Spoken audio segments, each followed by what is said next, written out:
Gigantische stroomkabels komen aan land in Zeeland. En daar kunnen heel veel mensen en bedrijven gebruik van gaan maken. 2 gigawatt is 2 miljoen huishoudens aan energie. Maar 2 gigawatt is ook heel veel energie voor de industrie. En verder in deze uitzending. Het nut van een misthoorn. En het resultaat van nieuwe aandacht voor Herman Ploegstra.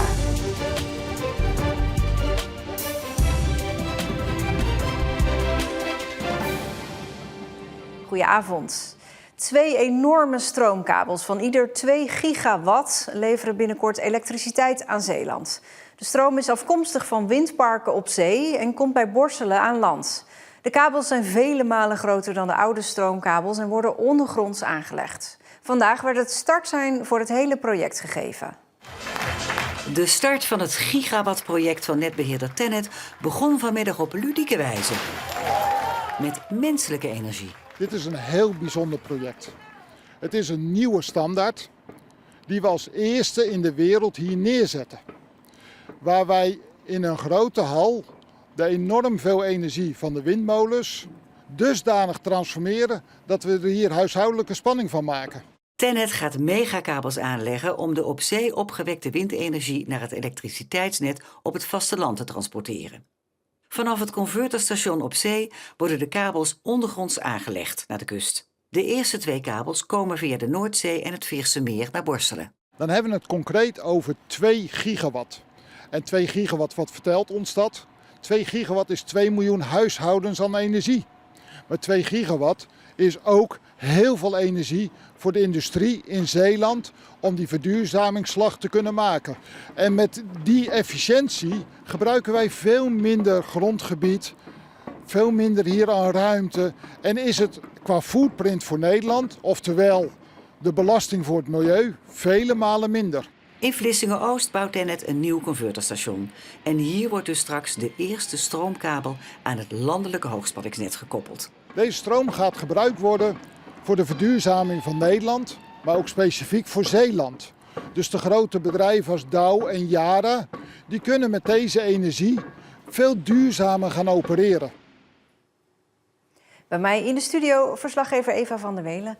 Ja, Eva, wat betekent deze ontwikkeling nou voor Zeeland? Ja, heel erg veel. Zeeland heeft heel erg lang gelobbyd om dit naar Zeeland toe te halen.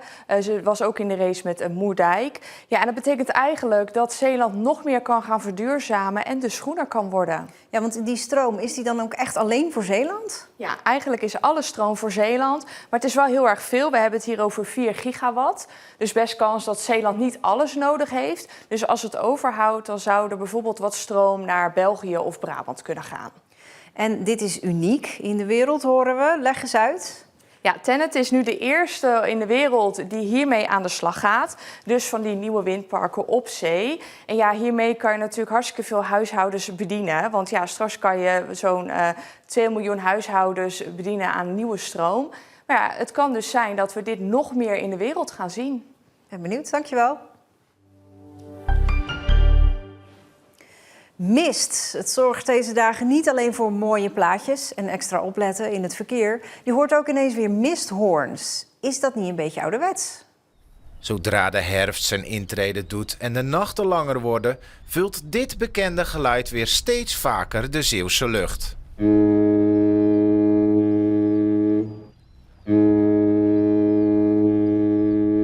Het is een geluid wat bij Zeeland hoort en emotie oproept. Het is een heel gezellig geluid, vind ik. Persoonlijk, ja, dat hoort erbij. In een tijdperk waarin radars het verkeer op zee feilloos in kaart brengen, rijst de vraag: waarom klinkt die oude misthoorn nog steeds? Is het alleen nostalgie of schuilt er meer achter dat dreigende mysterieuze geluid? Omdat het verplicht is binnen de wettelijke kaders waar we hier handelen. En weliswaar is het wat naar de achtergrond verdrongen. Maar heden ten dagen dien je nog steeds te voldoen aan de wet. Want in die wet draait het om veiligheid. Zeker omdat schepen elkaar soms maar enkele meters van elkaar passeren. Voordeel is ook, die misthoorn is internationaal. In sommige gevallen hebben mensen niet altijd dezelfde taal of communicatieve vaardigheden. En met een misthoorn dan weet je gelijk van, daar zit een schip. Het verdwijnen van de misthoorn staat dus nog lang niet op de planning. En zo kunnen wij Zeeuwen dat mysterieuze geluid blijven koesteren als een echo die door de mist zweeft.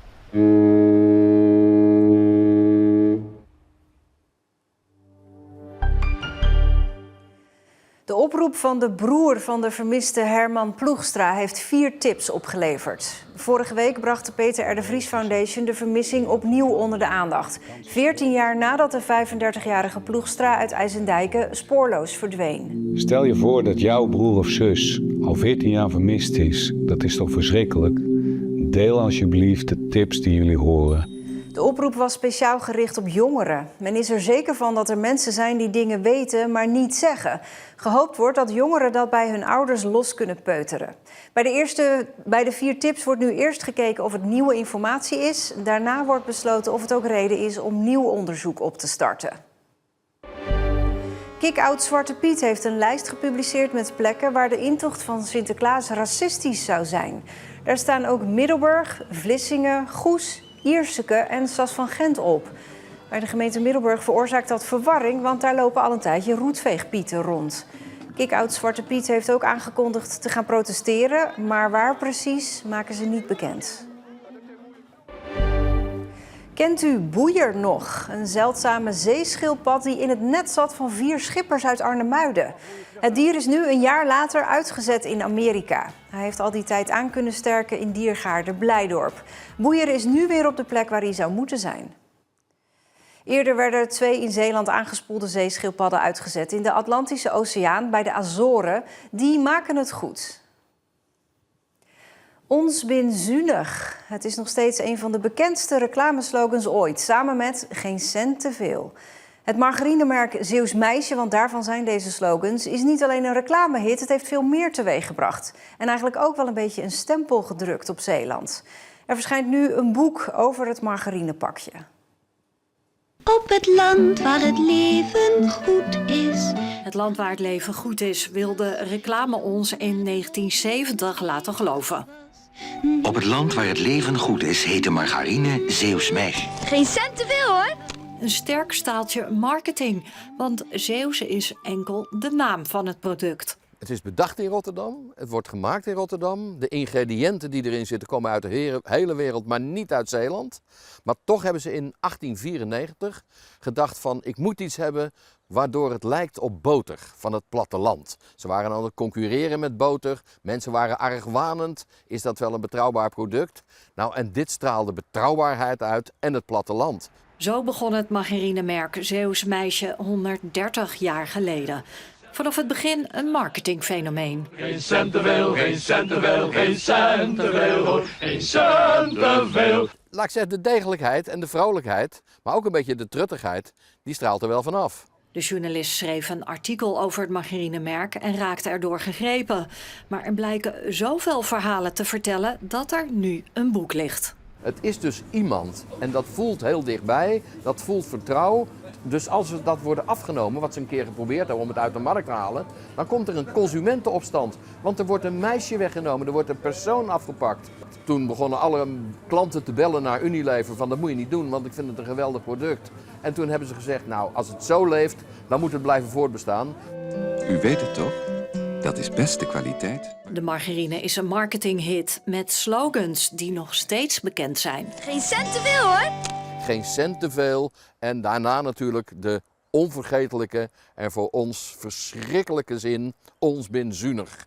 Dat achtervolgt mij althans, mijn hele leven al. Als ik in een restaurant zit en er moet afgerekend worden, dan zeggen ze, jij gaat zeker geen fooi, want jullie Zeeuwen bin zuinig.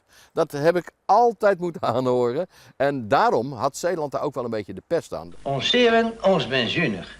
Maar we willen wel graag lekker eten. En daarom nemen we altijd Zeeuws Meisje. Ons bin zuinig is de meest geciteerde dialectzin in het Nederlands taalgebied. Dus die gaan we niet meer kwijtraken. Laten we dat maar uit ons hoofd zetten. Geen cent te veel hoor. Net wat ik zeg. Want ons bin zuinig. Zeeuws Meisje. Gul van smaak, zuinig in prijs. Het is heel veel imago hè, dit. Het is eigenlijk vooral imago. Doe er iets anders omheen en dat smaakt hetzelfde. Oh, maar nou moet ik gaan hoor. Dag. Zeeuws Meisje. De margarine die lekker zichzelf blijft.